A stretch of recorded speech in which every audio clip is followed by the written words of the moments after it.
Hey everyone, welcome to SJ's classes. In this video lesson, we will discuss chapter 8 of George Orwell's Animal Farm. So far we have understood that the farm, which was earlier named as Manor Farm, which was under the ownership of Mr. Jones, were captured by the animals on the farm after a rebellion as they were not fed properly, and after this they give it the name Animal Farm.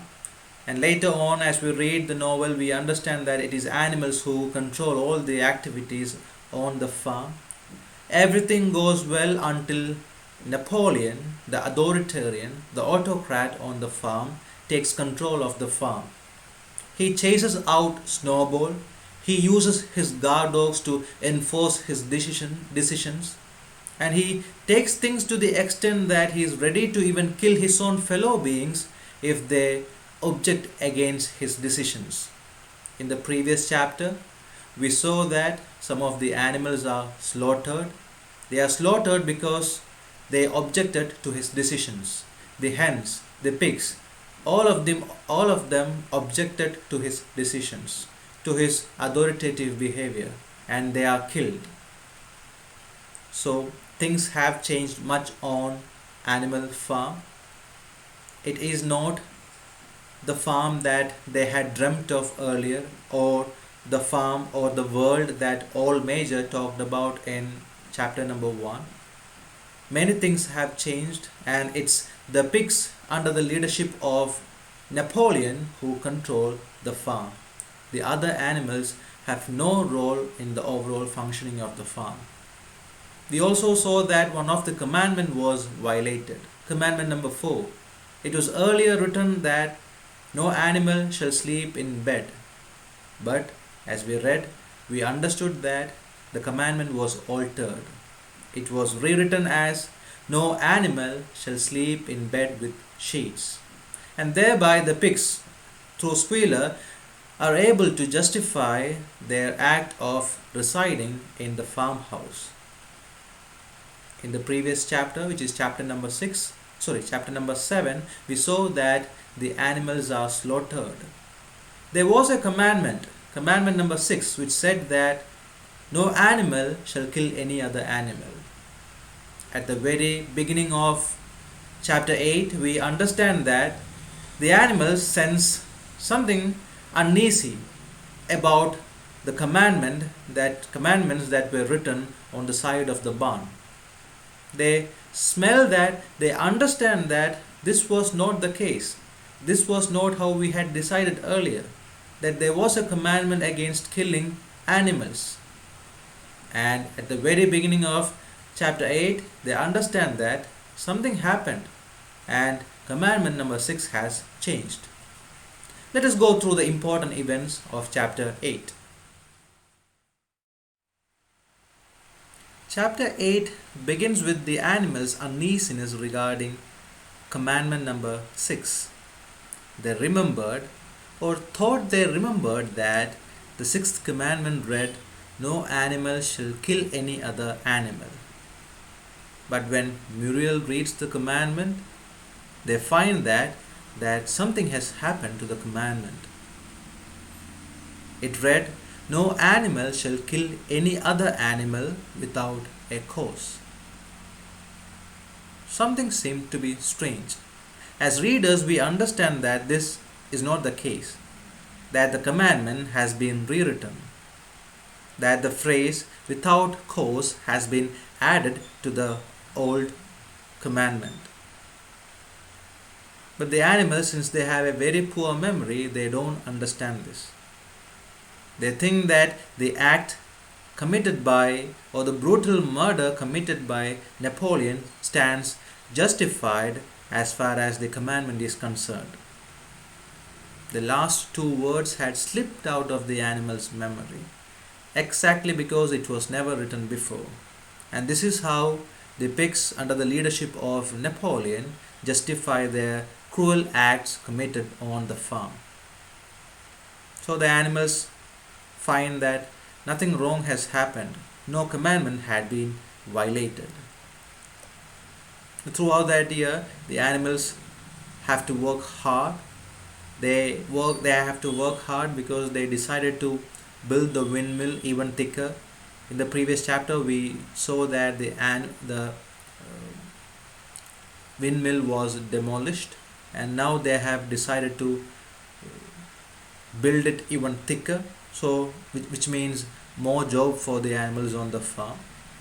And at times they felt that they worked for longer hours, and were fed no better than they had done in John's day. They had a very vague memory of what happened before the rebellion, or what happened during Mr. Jones, the owner, was on the farm.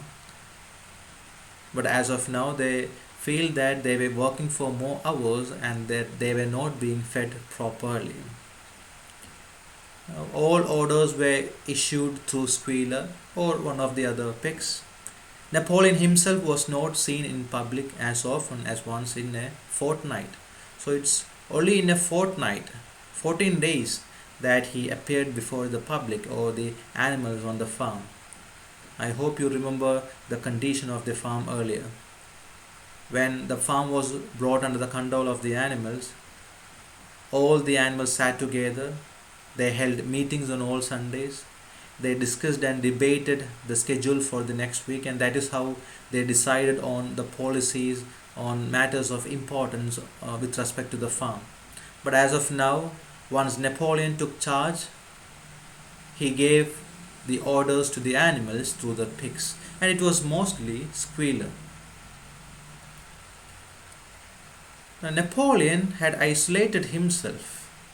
He was not simply referred to as Napoleon. He was always referred to as our leader, Comrade Napoleon. So we find that he has isolated himself from the group of animals on the farm. He is no more a part of the group, but someone who stands above them, someone who is the leader, someone whose dignity is much higher than the other animals on the farm. And most of the speeches, we see Squealer talking about Napoleon, who has made numerous sacrifices for the animals on the farm. And during the speech, you find that Squealer weeps for the sacrifices, for the greatness, for the goodness of Napoleon's heart.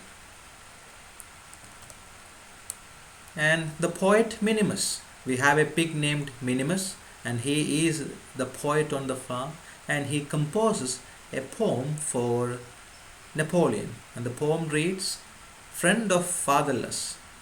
All these verses, they address Comrade Napoleon.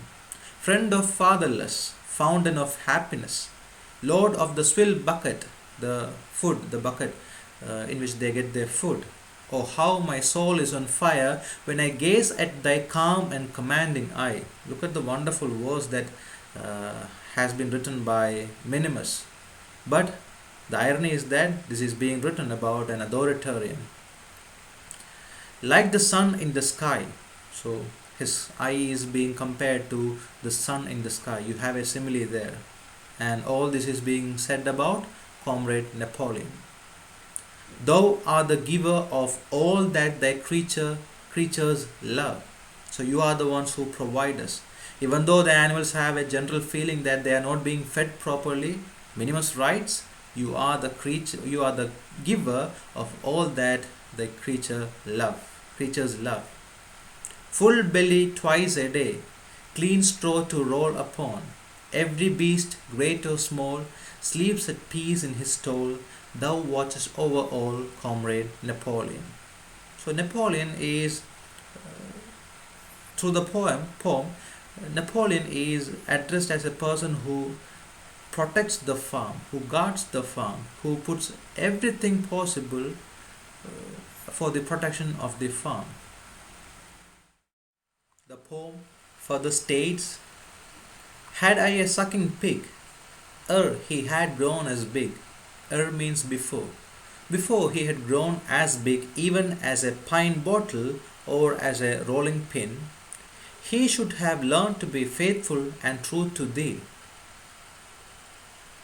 Yes, his first squeak should be Comrade Napoleon. So Minimus the poet takes the exaggeration to that extent where he says that a pig, even before it learns to squeak, must say Comrade Napoleon, which means that if the first word that comes out of a pig's mouth must be Comrade Napoleon. We find that Comrade Napoleon approves this poem. He likes this poem and thereby he approved this poem. There are many other things that happen on the farm meanwhile. We understand that Napoleon has decided to sell a pile of timber that was on the farm. Mr. Frederick of Pinchfield Farm was the one who was more anxious to get it. There are also rumors that Snowball is with Mr. Frederick of the Pinchfield Farm and that both of them are plotting to attack Animal Farm and destroy the windmill. Meanwhile, three hens come forward and they confess that, inspired by Snowball, they had entered into a plot to murder Napoleon, and therefore fresh precautions are taken. Four dogs guard his bed at night, and a pig named Pinghai was given the task of testing all of Napoleon's food before he ate it, lest it should be poisoned. There was the danger of the food being poisoned, so Napoleon arranges a pig named Pinghai to test the food.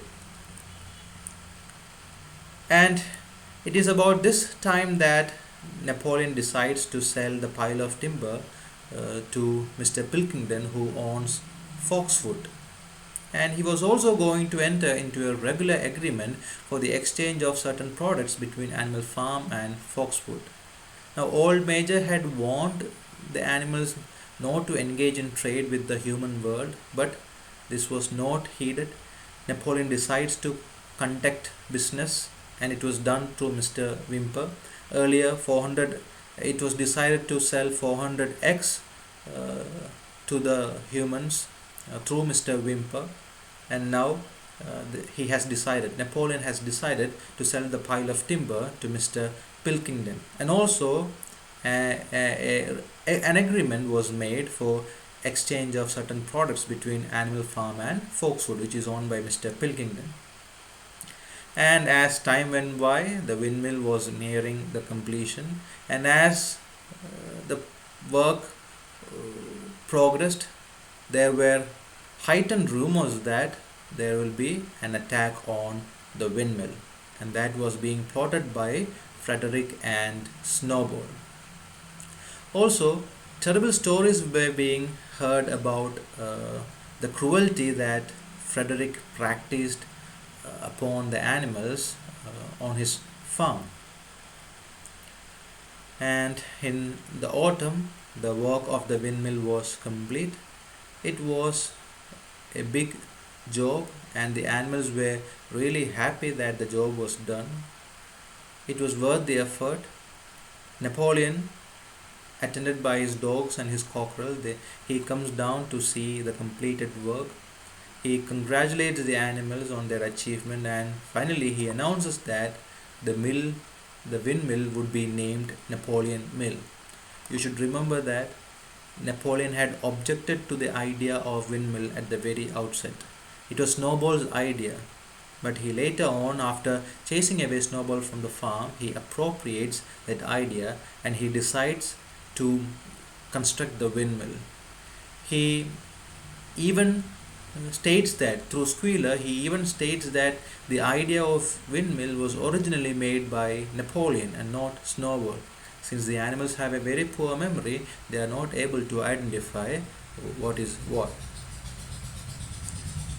Now, 2 days later, a special meeting was called, and everyone was dumbstruck when they heard that Napoleon had decided to sell the pile of timber to Frederick.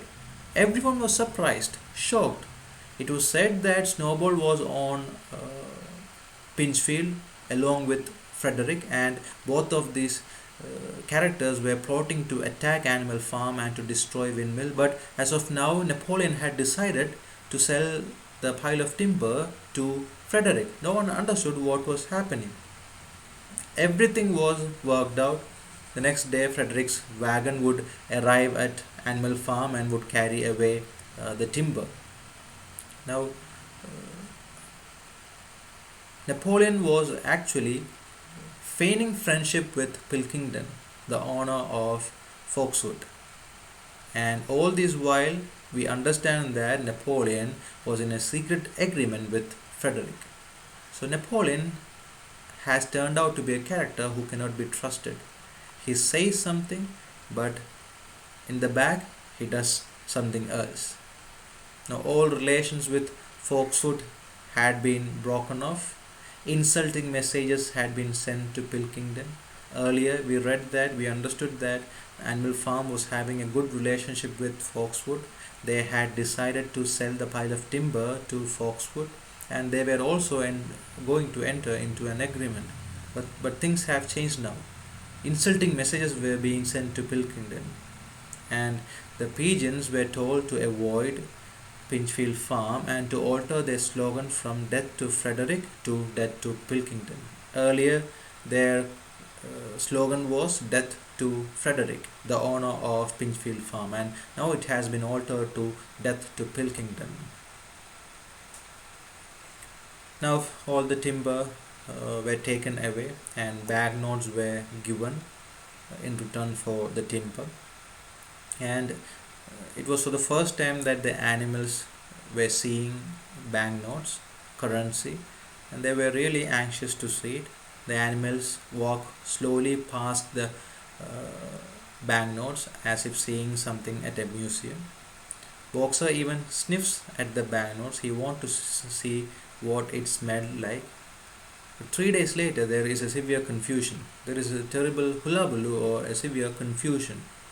It was understood that the notes that Frederick gave them was forgeries. It were fake banknotes, and this creates a huge chaos on the farm. Frederick got the timber for nothing. What happens is that Frederick fools Napoleon. Napoleon calls all the animals together and he proclaims or he pronounces death sentence on Frederick.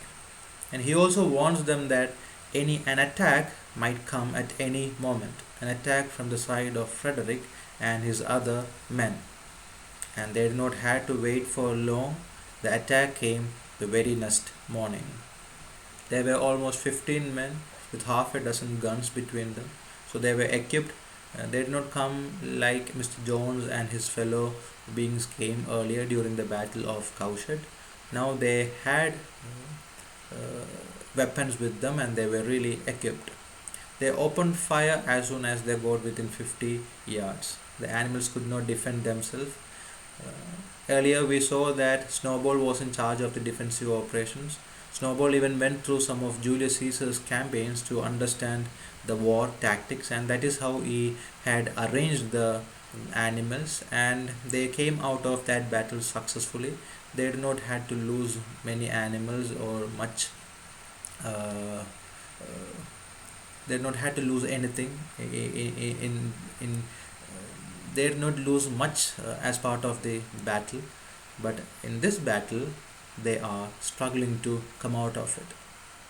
The animals could not face the terrible explosions and the stinging pellets, and in spite of the efforts of Napoleon and Boxer to rally them, they were soon driven back. So the animals are not able to chase away the human beings from the farm. Now, what happens next is something which is not thought about by the animals. Frederick and his men, they halt about the windmill, and two men, they using a crowbar and a sledgehammer do something around the windmill. Animals at first they are not able to understand, they are not able to discern what the men are doing. It's Benjamin who understands it. He says that they are going to pack blasting powder into that hole and that they are going to blast the entire structure. After this, there was a deafening roar, and when the smoke settles, the animals understand that the windmill had ceased to exist. And nothing was there on the spot where the windmill existed earlier. Now, At the sight of this, they were terribly dejected, but courage returns to them because they had spent much effort in rebuilding that windmill, and courage returns to them and they fight back against the human beings. A mighty cry for vengeance goes up. All of them together, without any further orders, they charge forth together as a single group and they make it straight for the enemy and they attack the human beings. The 9 dogs who were Napoleon's bodyguard, they also joined the attack.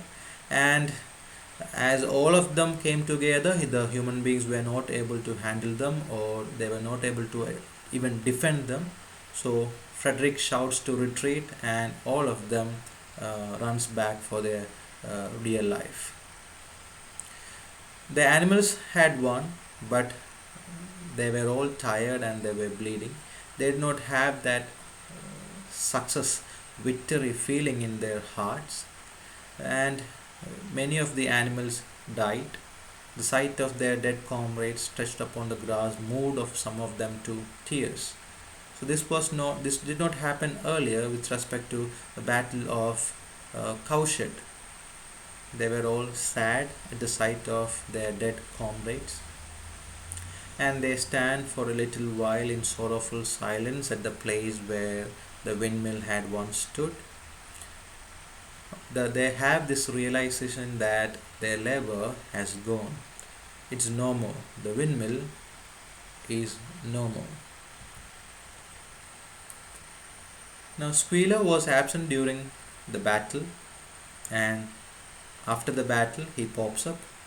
He comes to them and uh, they listen to the booming of the gun, and there is a conversation that happened between Squealer and the other animals. The animals ask why we are firing the gun. Squealer says it's part of the celebration as we have succeeded, we have come out victorious from the war. The animals cannot accept this because they have lost a windmill, they have lost many of their comrades, and they cannot see this as a success. They cannot actually comprehend as they have turned out victorious. Now, during the war, during the battle, which is later called as Battle of Windmill, Boxer is severely hurt. Now, after almost 7 chapters, it is in the 8th chapter we see Boxer who is tired and who is not able to walk like he had walked earlier. He was a strong character, he helped the animals to a great extent, but as of now he is hurt, and uh, for the first time perhaps we see this character as being tired and weak. As the line goes, for the first time it occurred to him that he was 11 years old and that perhaps his great muscles were not quite what they had once been. So, for the first time, this character realizes that he is weak, that he will not be able to proceed as he did earlier. But when they see the flag flying, when the gun being fired, and Napoleon congratulating them on their performance in the war, it seemed that they had accomplished something of great significance, that they had actually won a great victory. Now, few days later, what happens is that the pigs, they come across a few cases of whiskey in the cellars, and that night loud singing comes from the farmhouse. That is where the pigs stay as of now. So loud singing comes. We understand that they are having a party as they have found a case of whiskey especially.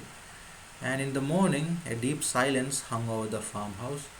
None of the pigs appeared, and the animals could not understand what was happening. And at 9 o'clock, Squealer comes out and he says with a very serious and dejected look that Comrade Napoleon was dying.